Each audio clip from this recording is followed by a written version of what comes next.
Okay, we'll get started. I thought, from a team standpoint, we came out in the second half and, fought back. You certainly can't lose the turnover battle 0-3 and expect to come out ahead. So for us, we talked to the team, the first half of the season's complete, and we have to come out for the second half of the season, much like we came out in the second half today. If we do that, we'll be the team that we'd like to play like. But certainly losing that turnover margin and digging yourself into a hole at the start, tough way to get started into a game. Glad to open up to your questions.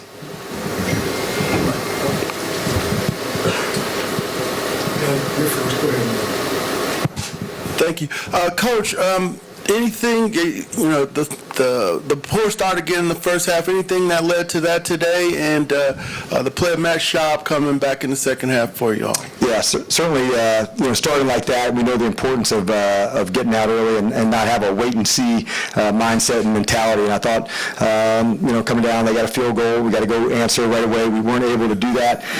We missed 2 of the kicks in the first half and had a turnover. And so, that when you don't get a chance to answer, that's certainly a big part of starting slowly.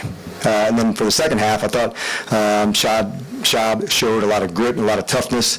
A bunch of guys got involved. Certainly Julio was, but I thought inside the addition, that we've added inside with Gage and Ridley and the movement they used inside, they were tough to guard in the slot.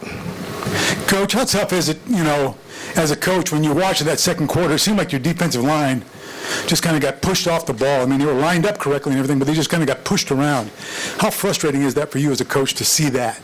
Well, I think number one, it's frustrating anytime you see a running back have success like that, whether it's out on the edge, and usually good team defense. Everybody has a part in playing when it's playing well, and usually everybody has a part when it's not. That part of the connection is always there. So inside, we're very strong with Tyler, and he was right in the middle of it again. So.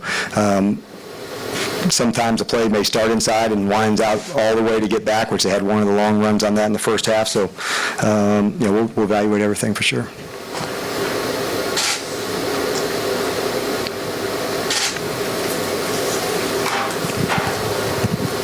Coach, would Brian Hill be someone you envision getting some more playing time as the season goes on with the way he played today and not knowing when you're going to have Ito Smith back? Well, we certainly count on him if it is, and hopefully we'll have Ito back, before long. But Brian has certainly proven, that he's capable and delivering, and he has a role on special teams as well. So, he's answered the challenge every time we have, and so I'm not going to say it'd be more, but we certainly count on him, and I know that he can deliver for sure. Coach, how big was the fumble, and from your vantage point, was the running back down? Well, I thought that was a huge part of this, when you turn it over at the one and don't have a chance to keep answering, especially when you're a hole, you have zero margin for any error. And so when that happens, from my vantage point, I couldn't tell hand down or not, and it was certainly, they're automatically reviewable. So New York took a look and said, from their vantage point, it would not be overturned. Dan, what's the bye week look like for the Atlanta Falcons? Well, for sure, it has to be, 100% based on improvement. And, as we start a second half, that has to be a big part of it for sure. Having some players hopefully get back from a health standpoint and their rehab to get back. But more than anything, playing like we're capable for all 4 quarters. And to me, that's where the whole thing lies. Coach, it's difficult when you've had several losses in a row, but taking away from this game, what would be the one positive thing that you would say that you thought that the team did today? Well, I think they showed they've got a lot of resiliency and toughness, to be down like that spot, 24-0, I believe, at the half, and to come back and have the fight and the mindset to do that. I think that shows a lot about who they are. I'm not surprised by it one bit, but, it is definitely disappointing to be in the space that we're in. So we also recognize our division's coming up, and so that's where our focus will be in our improvement. Hey, Coach, can you take us through your decisions on 4th down in the first half?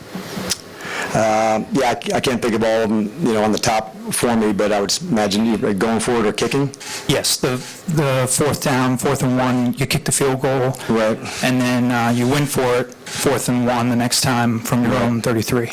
Right, I think when you have to be bold and take some chances to go. And early on, I don't know if that might have been 17-0, and we wanted, hey, let's get on the board, let's get some points and get rolling. We ended up missing that, and then when you're behind and you've got to make some bold decisions to go and be aggressive, those are usually why. But there's always a plan going in, and where we're at. A lot of factors will come in, time in the game, how many possessions left. Like, for instance, as you're getting into the second half, those are all things that come up on the fourth downs. But within each series, we're talking about a fourth down opportunity, and we communicate that right upstairs to Dirk or to Ben if we're going to kick or punt or whatever it might be. Got one more. Coach, Isaiah Oliver made some nice plays in coverage today. Are you seeing the growth that you want to see from him as the season goes on? I think we really challenged, and in a lot of ways he really responded. He's a guy that is putting it in constantly to get there, and so we played a lot of man-to-man today, and we thought that was the best way to try to go to attack. Not the whole game, but he certainly has the ability to do that with the length, but it was great to see him stay down and really stay square on his coverage. Thanks, guys.